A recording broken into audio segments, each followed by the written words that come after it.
Okay, great. We're going to skip section 1.6 and move right on to section 1.7, which is adding rational numbers. Hopefully a lot of this will be a review for you. If not, we can work on that.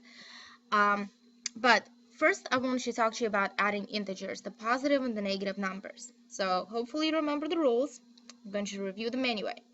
So when the signs are the same, the rule is you will add the numbers and keep the sign. So for example, 15 is positive, 7 is positive, so there's my 15, there's my 7.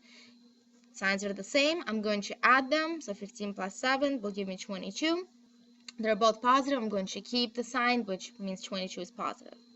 Here I have negative 2 and negative 3. Signs are the same, which means I'm going to add them. 2 plus 3 is 5. They're both negative. I'm going to keep the sign, which will make my 5 negative.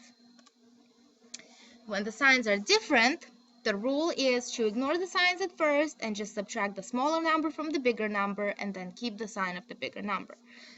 So here, technically, positive 3 is bigger than negative 7, but I'm going to ignore that for the moment. So this is negative, this is positive. I know my numbers are different, my signs are different. So I'm going to do 7 minus 3, which will give me 4. And then I'm going to keep the sign of the bigger number. 7, just by itself, without any signs, was bigger than 3. So I'm going to make my answer negative. Same thing right here. My 12 is positive, my 8 is negative. They're different signs. So I'm going to subtract 8 from 12, and I'm going to get 4. And I'm going to keep the sign of the bigger number, which bigger number was 12. So my answer will stay positive. A rule to remember that if you have two signs next to each other, if those two signs are different, they will become a minus. And if they're the same, they will become a plus. Again, we talked about that last year. So here I have a negative here, and the 7 is positive, so you can pretend there is a little plus there. The signs are different, so this will be a minus. Again, here, this is a plus, this is a minus. Together they make a minus. So this will be a negative 2. Here, these two are same sign, negative and a negative, which means they will become a plus or positive. So this is simply just 9. And here I have a plus on the outside. I have nothing on the inside, which means it's like a plus. So these signs are the same, which means this 3 is going to be positive also. Now, let's go back in time to when you learned about the addition of decimals. So when you're adding decimals, you have to remember to always line up the decimal points. And you have to use the zeros as placeholders in the blank decimal places, which we're not going to have this case with this problem, but just so you know, if you have blank space left over at the end of your decimal, in order to line it up right, you have to fill in your zeros. So let's try this one together. So 5.0953. Now I'm going to line up the points, so make sure they're right above each other. Then 32, the 2 will go under the 5, 3 will go by itself over here, and then lining up very carefully, use your graph paper, 0, 1, 0, 7. If you don't line this up right, you're doomed. So 3 plus 7, 10, carry 6, 9 plus 1 is 10, carry 1. Make sure you're going to bring your decimal point down exactly under the other 2. And then 5 plus 2 is 7, and then 3 just comes down. So hopefully this was a review for you. If not, we'll talk about it more tomorrow. You can ask me any questions you don't remember. Now, if you're adding decimals to the whole numbers, just remember that when you have a whole number, like right here I have a 4, this 4 has an invisible decimal point to the right of it. So it's always to the right. So when I'm going to add these together, now I'm going to start right here. So 1.45067 plus, there's my 4, there's my point. So I'm going to line it up like this. I'm going to fill in the rest here with zeros. So these are my placeholders. And then I'm going to line up my next point, 0 to the left of it, and then to the right are my decimal places. Again, lining them up very carefully. 0, 0, 3, 2, 8. And now let's go ahead and do our addition. So 7 plus 8 is 15. Carry the 1. This will give me 9. Don't have to carry anything. This will give me 3, 5, 4. Bring down your decimal point. And then 1 plus 4 is 5. And there's your answer. Now, on to, hopefully this is not really new, but this is what we're working on now. Adding fractions. So when you're going to add fractions, your biggest rule is you must first find the common denominator. Remember, common denominator is you have, basically that means that you have to make sure that your bottoms are the same.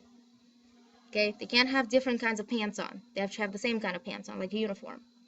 So here we go. When you have mixed numbers, you can go ahead and just add your whole numbers and set them aside to wait for you. So 1 plus 2 is going to give you 3. And next, I'm just going to deal with my fractions. So I'm going to take them to the side, like that. My fraction, there's my plus sign. And I need to figure out what my common denominator is. First thing to check is, does my smaller denominator go into my bigger denominator? In this case, we're lucky, yes it does.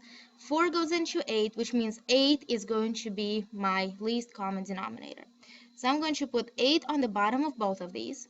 And then how do I get from 8 to 8? Well, I multiply by 1, so I have to multiply my top by 1, so that's just the 7. And then how do I get from 4 to 8? I have to multiply by 2. So I'm going to multiply the top by 2. 3 times 2 will give me 6. Now I can go ahead and add them up. So I add the tops and the bottoms will stay the same. So 7 plus 6 will give me 13. And then I'm going to keep my bottom. Now, so my answer is going to be 3 and 17 over 8. Anything wrong with that? Yes. This is an improper fraction. So it's going to be, think about it as 3 plus whatever this is. Let's work on that. To change your improper fraction to a mixed number, you have to divide the top by the bottom. So 17 divided by 8. 8 will go into 17 twice. 2 times 8 will give us 16, remainder 1.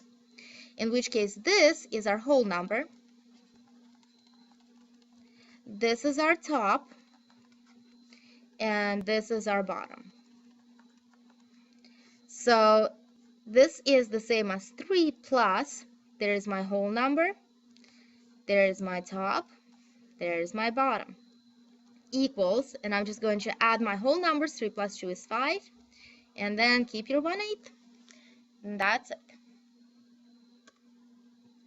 Now, if you're going to add a fraction to a decimal, get a whole nother can of worms here, because you want them to look the same. You either want both of them to be fractions or both of them to be decimals. Now, I could turn this into a fraction if I wanted to, 2 and 23 over 100. I could do that. Or I can just remember that 3/4 is the same. We're not going to do a negative here. Forget about that. We'll wait to deal with negatives until the next video. So, 3/4, if you have 3/4, how many cents do you have? 75. So this is the same as 0.75 plus 2.23. So now I can just go ahead and line them up. 0.75, line up your point, 2.23, 5 plus 3 is 8, 7 plus 2 is 9, 0 plus 2 is 2, and that's it. I don't care if you give me your answer as a fraction or a decimal, as long as it's right. If you wanted to do it as a fraction, you could do it as 3 over 4 plus 2 and 23 over 100. Your common denominator then would be 100. So it would be, something over 100 plus 2 and something else over 100. So 23 will just stay the same because this is exactly the same. 4 times 25 would give you will give you 100, so you have to do 3 times 25 up here to keep it all the same. 3 times 25 will give you 75, and then add these up, so this will be 2 and 98 over 100, and then you can go ahead and reduce it. So let's see, 98 divided by 2 will give us, what is it, 49 over 50. That's if I divide both of these by 2. Okay, so I think that was a longer way to go than this. So try this one on your own, and we'll see what you get. Okay, so remember, different signs will give you a minus. 3.63 minus 7. Okay, so so try this one on your own, and then we're going to come back and see if you got it right. Okay, so here we go. The plus and the minus together will give you a minus. 3.63 minus 7.2. Now, next thing you need to figure out, you see how this number is technically smaller than this one? Do it this way.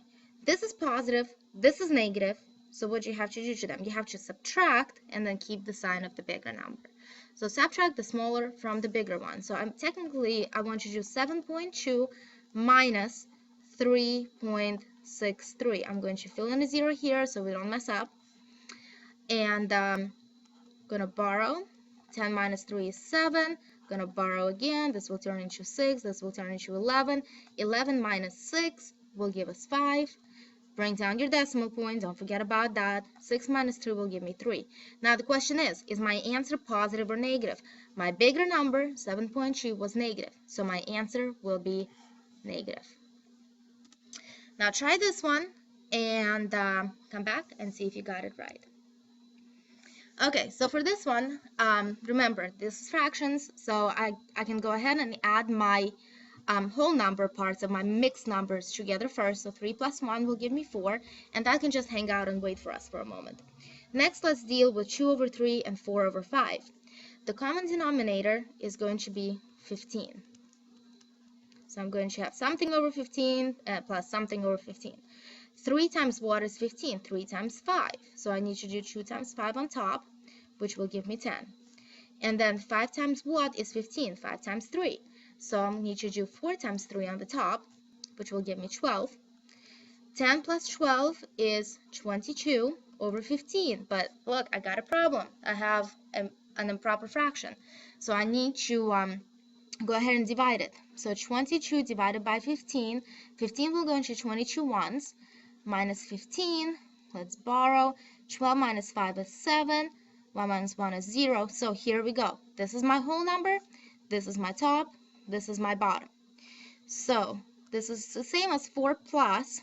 Here is my whole number 1, my top 7, my bottom 15. I'm just going to go ahead and add my whole numbers. 4 plus 1 is 5. And then I'm just going to keep this 7 over 15. And that's it. So if that was a little too much, don't worry about it. We're going to take our time, go over this in class again, and I bet you're going to have no problem with it. Okay? See you tomorrow.